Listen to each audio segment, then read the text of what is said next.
궁금하십니까? 혹시 이 제도가? 이런 게 자꾸 궁금하면 투자가 안 돼. 이거 제도 몰라갖고 투자 못한 거 아니시죠, 여태까지? 그죠? 그러니까 제도는 그런 게 있구나 정도 보시면 되는 거고, 제도를 따지고 뭐 법률을 따지고 이렇게 하면 잘 투자 못 하십니다, 원래. 아파트 또 다 올랐고요, 그죠? 여태까지 아파트 관심 많았는데 다 올랐죠? 또 어떻게 해야 되죠, 그러면? 떨어질 때까지 또 기다려야 되고, 떨어지면 또 떨어져서 못 사고, 계속 떨어지고 있는데 어떻게 사요? 내일이면 더 떨어질 건데. 그러니까 또 계속 지켜보고 있다가 또 올라요. 그럼 또 오르면 또 못 사죠? 도대체 언제 사? 예? 예, 그쵸. 자꾸 그런 연속이 되면 안 됩니다. 또 알 건 알아야 되니까. 이 제도 먼저 할까요? 제도 이게 좀 지겨운데. 이거 나중에 할까요? 아니면 좀 그냥 할까요? 예, 그냥 알아야 될 거니까. 자, 2018년도에 알아야 될 것들, 2017년 세법 개정, 2017년도 세법이 개정이 돼요. 이제 그래서 2018년부터 시행되는 것들이 있는데, 뭐 이런 것들도 알아야 되고, 파리 대책 이후에 이제 조정 대상 구역, 투기 과열 지구, 투기 지역 이런 것들 다 알고 계시죠? 그러니까 들어만 보셨죠, 그렇죠? 규모가 어떻게 되냐면, 조정 대상 구역이 이렇게 있고요. 조정 대상 구역이 있고, 그 다음에 투기 과열 지구예요. 투기 과열 지구. 그러니까 조정 대상 구역에 있는 것, 그러니까 조정 대상, 그러니까 투기 과열. 그리고 그 다음에 이제 투기 지역이에요. 그러니까는 차로 따지면은 기본 한 단계 위에 거, 한 단계 위에 걸 다 포함하고 최상위 값은 또 뭐가 들어가 있고 이런 옵션들 있죠. 이런 개념이라고 보시면 돼요. 그래서 조정 대상 구역이 투기 과열 지구는 조정 대상 구역에 있는 규제를 다 담고 있다라고 보시면 돼요. 이건 이해 가시죠? 네. 그렇죠.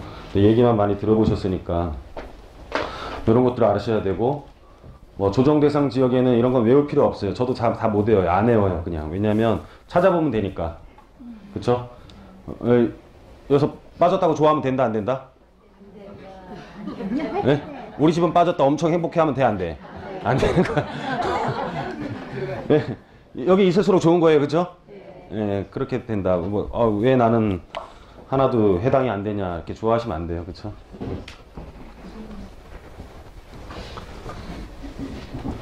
그래서 이런 것들도 있고, 알아야 될 내용들만 대강 넘어가면, 전국이 있고, 조정 대상 구역에 있어서는 이제, 뭐, 가장 중요한 게 이제 세금적인 부분들이에요, 그쵸? 세금 부분에 대해서 조정 대상 구역만 들어가도, 이제 모든 세율이 이제, 올해 4월부터 팔 때는 가격이 이제 그 세금이 올라간다고 보시면 되고, 그리고 투기과열 지구에서는 이제 재건축 재개발에 대한 조합원들에 대한 전매 제한에 대해서 내용을 담고 있어요. 투기과열 지구로 지정이 되면 서울시 전체는 투기과열 지구입니다. 전체는 25개 자치구 전체가 투기과열 지구예요. 그래서 재건축이랑 재개발에 대한 전매 제한에 대한 내용을 담고 있고요. 투기 지역에서는 금융에 대한 규제를 담고 있어요. 그 정도까지만 알고 있으시면 됩니다. 자, 그래서 투기 과열 지구에는 이런 게 있고, 서울 전체고요. 투기 지역, 투기가 과열된 게 아니라 투기 과열 지구고, 얘는 투기 지역으로 그냥 명칭이 돼버리는 거죠, 그렇죠? 이게 두 개 헷갈리는 분들이 계시더라고요. 투기 과열 지구가 투기 지역에서 과열이 된 게 투기 과열이다라고 잘못 생각하시는데, 그게 아니라 의미는 투기 지역이 더 크다예요. 투기로 확정 지은 거고, 얘는 투기가 과열되려고 하는 지역이다, 이렇게 보시면 될 것 같아. 그쵸? 그리고 조정 대상 구역이라는 게 있고, 서울에 못 살면 최소한 여기 안에 들어와야지. 그죠? 막 불이라고 좋아하시고 막 이렇게 의정부라고 좋아하시면 안 돼요. 예. 소득세율이 이제 현행 40%에서 42%까지 올라간다라는 내용들을 담고 있고, 세율도 전혀 외우실 필요 없습니다. 그냥 찾아보시면 돼요. 그쵸? 세율은 어떻게 쓰는 거냐면은 이 전체가 24%를 곱한다라는 게 아니라, 여기서 누진공제라는 게 있어요. 누진공제.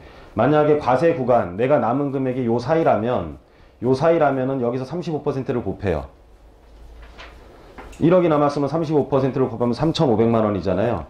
그러면은 지금 과세 구간이 여기였죠. 35%에서 3,500에서 1,490만 원을 빼면 내 세율이라고 보시면 돼요.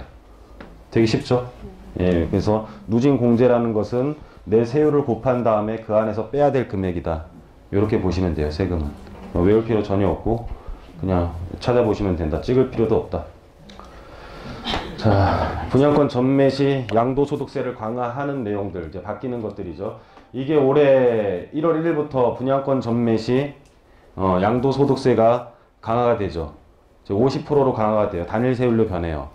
그러니까 단일세율이라는 것은 이런 것들은 세금이 점점 커지는 거잖아요. 세금이 점점 커지는 것을 누진세라 그래. 누진세. 돈을 많이 벌수록 더 많이 내는 것을 누진세라 그래. 근데 세율이 딱 하나로 정해져 있어. 딱 하나로 50%로 딱 정해져 있어. 이런 거는 단일세율이라 그래요. 그렇죠? 무슨 말인지 이해가십니까? 우리가 종합소득세 합산이란 말은 또 들어보셨죠? 모든 소득을 합산하는 것을 종합소득 합산과세라 그러고, 그죠? 또 분리과세. 얘는 따로 합산을 안 하고 따로 분리한다. 분리하는 과세. 그래서 우리가 임대사업자는 분리과세죠, 지금? 2천만 원 미만 분리과세잖아요. 몰라도 돼요. 일단 분리과세. 임대사업자만 알아도 돼. 임대사업자가 뭔지도 모르면 안 돼, 일단. 예, 그래서 분리과세. 또 분류과세라는 것도 있죠. 분류. 소득세 합산도 안 되고 분리도 아니야. 그냥 분류해서 따로 하는 것들이 있어. 뭐냐면은 양도소득세. 종합소득이 합산 안 되죠. 분류를 하는 거지. 그건 분리가 아니라 또 분류라는 말을 써요.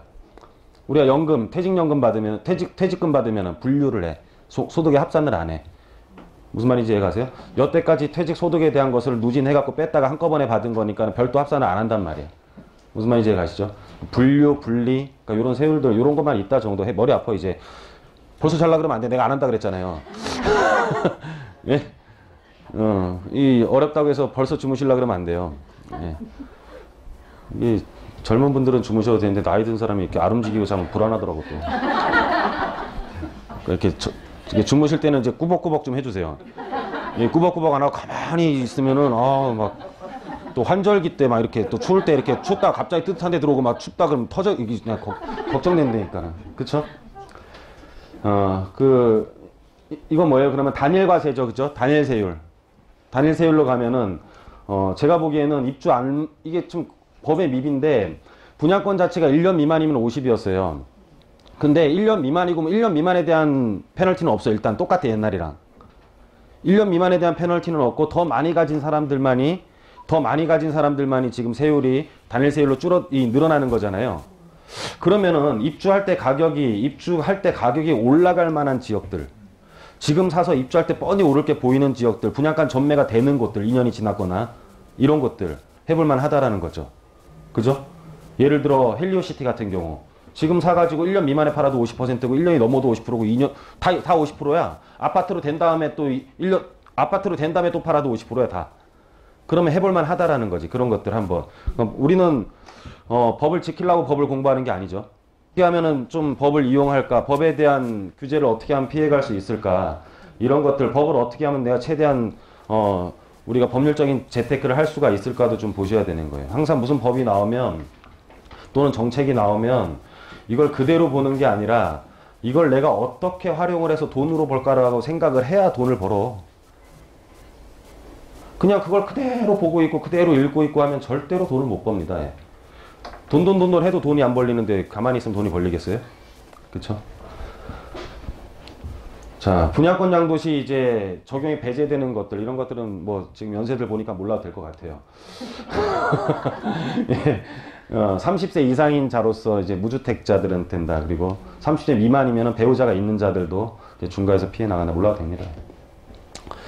자, 4월 1일 양도하는 주택들. 일단은 그런데 양도소득세가 중과가 되니까는 단일세율로 50%가 되니까 분양권 매물은 싹 사라졌어요.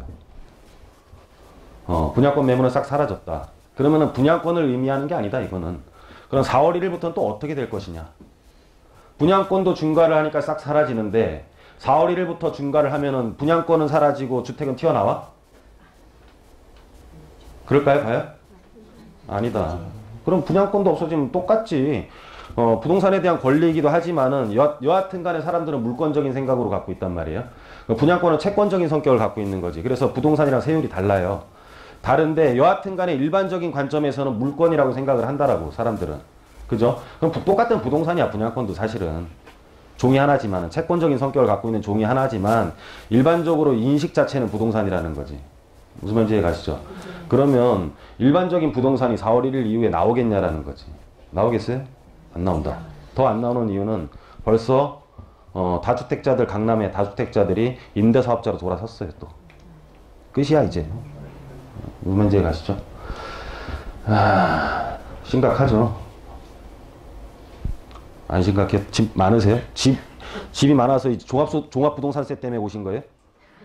그런 게 걱정이 돼갖고, 아니면 집이 없어서 투자를 못해서 오신 거예요? 도대체 어떻게 오신 거예요? 예. 그래서 2주택 이상 다주택자들 조정대상 지역 내, 아까 말씀드렸던 조정대상 지역 내 주택 양도시 양도소득세 중감 및 장기보유 특별공제 적용을 배제를 한다. 아까 그래서 조정대상 지역은 서울 전체는 투기과열지구이고 그거 외에 나머지 지역들도 포함된다라는 거예요. 그 외에 나머지 지역들도 포함이 된다. 그래서 그런 것들은 좀 알고 계시면 될 것 같고, 내용은 조정대상 지역 내 1세대 1주택 비과세 요건에 거주 요건이 추가가 돼요. 언제부터냐면 지금부터 계속 사는 것들은 다 해요. 8월 4일부터였으니까 이제부터 사는 것들, 서울시 외에 나머지 7개 경기도권까지 다 해서 사는 것들은 무조건 거주 요건이 추가가 된다. 그쵸? 거주 요건. 옛날에도 거주 요건이 추가됐었는데 부동산을 우리가 침체기를 벗어나기 위해서 그냥 보유만 해도 됐었잖아요. 그 일반 세율에 대해서는 2년이 넘었어야 되는, 옛날에는 우리가 2년 거주 3년 보유였죠. 그쵸? 근데 이제 2년 보유해서 그 안에 2년 거주까지 해야 되는 거고, 그리고 1년만 보유해도 세율 자체는 일반 세율이고. 이게 그냥 어렵죠? 원래 숫자 나오면 어려워요. 그냥 그런 게 있다 정도. 빠르게 넘어갈 겁니다. 그렇게 막 잘 알아야 되거나 투자에 대해서 그렇게 중요한 내용은 아니에요. 사실은 팔 때 중요한 거지 투자시 중요한 내용들은 아닙니다. 뭐 투자도 안 했는데 뭐 팔 걸 걱정해? 팔 걸 공부해요. 그죠? 투자할 걸 공부하지 팔 때 얘기야 다. 팔 때 얘기. 그래서 현 임대주택 등록한 공동주택 오피스텔에 대해 취득세 재산세를 원래는 18년 말까지 하기로 했던 것을 이거는 3년 연기를 또 했습니다. 이 취득세는요 5년 전부터 계속 연기되고 있어요. 임대사업자에 대한 취득세는 계속 감면을 하고 있습니다. 근데 1년씩 밖에 안 해. 그래서 마치 내년에는 취득세 감면을 안 할 것처럼 생각을 했는데 또 내년에 또 감면을 하고 또 감면을 하고 계속 1년 일몰조항이 있는데 그냥 계속 연기를 하고 있습니다. 그냥 무슨 뜻이냐면은 임대사업자에 대해서는 그냥 계속 풀어주는 것 같아요. 임대사업자. 왜냐하면 임대사업자는 사실 개인한테 돌릴 문제는 아니거든요. 그러니까 우리나라의 원칙적인 지금 하는 정책들을 보면 임대는 나라에서 하는 거예요 원래. 왜냐면 개인은 1주택밖에 가지면 안 된다며. 개인은 1주택밖에 가지면 안 되는데 왜 임대사업자는 또 권장을 하며, 임대사업자 활성화 대책은 뭐하러 발표를 하며 1주택을 계속 요구하면서 다주택자들은 뭐 되게 죄인 취급을 하면서. 그쵸? 굉장히 지금 아이러니하고 딜레마에 있는 것 같아. 나라의 정책들이. 자기네들이 못하니까. LH 자체가 지금 적자기 하루에 이자만 20억. 예? 사업을 하면 할수록 마이너스 되는 회사. 뭐 현대건설에 이지손까지 뭐 다 갔는데도 다 못 살렸어요. LH를 살리라 그래도 다 못 살렸단 말이야 다들. 그러니까는 지네가 할 수 있는 일을 개인한테 돌릴 수밖에 없는 거지. 그쵸? 결론은 개인에 대한 주택 취득을 인증할 수밖에 없는 나라죠. 그러니까 굉장히 이상적인 거를 갖고 있지만 이상적인 건 될 수가 없는 거지. 그러니까 비현실적인 거지. 굉장히 이상적인 건. 나라는 다 주택을 하나씩 가지가 있어야 되고, 사교육은 없어야 되고, 공권력이 높아야 되고, 공교육이 뛰어나야 되고, 바퀴벌레는 없어야 되고, 다 이상적인 거. 있을 수밖에 없다 그냥. 그죠? 개인의 욕구, 토지 소유욕, 징기스칸의 후예들. 예? 토지 보유욕이 엄청나게 크잖아. 옛날부터 오죽하면은 뭐 사돈이 뭐 땅을 사면 배가 아프 땅 얘기가 언제부터 나왔는데 도대체. 예? 그런 나라다 그냥. 그런 나라. 그래서 임대주택에 대한 취득세, 재산세까지도 감면을 하고, 재산세에 대해서도 지금 또 추가적으로 완화를 해주는 부분들이 꽤 있습니다. 임대사업자 감면을 확대를 하는데 2천만 원 초과에 대해서는 종합합생 가사주의고, 2천만 원까지는 올해까지는 일단은 세금을 아예 안 내요. 세금을 안 내고 앞으로도 영원히 한 달에 111만 원 버는 거에 대해서는 소득이 없는 사람으로 나라에선 간주를 합니다. 한 달에 111만 원. 111만 원은 소득이 없는 사람이기 때문에 우리가 의료보험의 피부양자 자격을 유지할 수 있어요 없어요? 한 달에 111만 원 벌면? 소득이 하나도 없는 사람으로 나라에선 간주를 한다. 그래서 111만 원, 1년에 1333만 원 버는 것은 임대소득으로 버는 것은 그냥 소득이 아예 없는 사람이라고 생각을 하기 때문에 그냥 자녀들 몰래 111만 원 정도 벌어도 된다. 의료보험에서 절대로 안 빠진다. 무슨 말인지 이해 가세요? 예, 아무것도 안 내요. 그래서 그 정도까지의 임대소득은 발생을 시키는 것도 굉장히 좋은 것 같습니다. 감면기준. 자, 주택임대 2천만 원까지 분리과세 대상이네. 2018년까지는 과세 유예. 분리과세예요. 그죠? 분리과세 대상. 2천만 원까지는 분리과세 대상. 종합소득에 합산이 안 된다. 종합소득, 소득이 굉장히 높은 사람은 합산이 되면은 버는 거에 대해서 42% 세금 내다 보면 남는 게 없을 수도 있잖아요. 무슨 말인지 이해 가십니까? 지금 말씀드리는 게? 네, 그렇지만은, 2천만 원 이하는 분리과세. 분리과세가 되는 기준은 2천만 원 이하 한 달에 166만 6,666원. 그러니까 한 80만 원짜리 나오는 것들 2개 정도 갖고 있어도 아무 문제 없다. 단일세율. 또는 단일세율 14%인데, 과세 기준 제일 낮은 게 6%잖아요. 네? 더 낮은 걸 선택을 할 수 있어. 더 낮은 세율. 그냥 막 세율을 계산하라는 뜻이 아니고 임대사업해도 별거 없네. 요 정도까지. 1년에 2천만 원 벌면 아무 문제 없네. 그냥 요 정도까지. 그쵸? 그 정도만 생각하시면 됩니다. 근데 뭔지도 모르고 겁내하잖아요. 막 임대사업자 내면 큰일 나는 줄 알잖아. 막. 예? 사업자 내면 큰일 나는 줄 아니까 막 돈을 아예 안 벌어버리잖아요. 전세 금액은 23억까지 내도 큰 상관없어요. 지금 전세 금액 23억까지는 2천만 원 미만이야. 지금은 개인당 23억. 부부 각자잖아. 사업자니까. 예, 각자 사업이잖아요. 23억. 본인 집이 20억이 안 되는데 뭔 상관이야. 그렇잖아요. 23억까지 23억을 해야 2천만 원이 나와.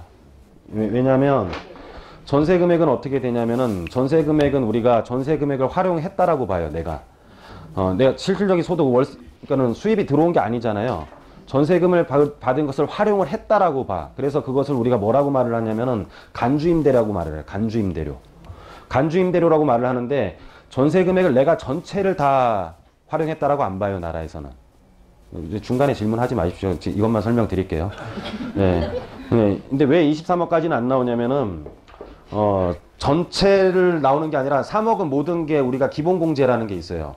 우리가 임대사업자도 400만 원 기본공제가 있거든요. 타소득이 없다면은 우리가 인적공제, 기본공제 뭐 이런 것들 들어보셨죠? 인적공제 뭐 150만 원씩 하는 것들 이것도 기본공제가 일단은 3억이야. 일단은 3억이고 적지 말라니까요. 적으면 투자 못 한다니까는. 왜 적어?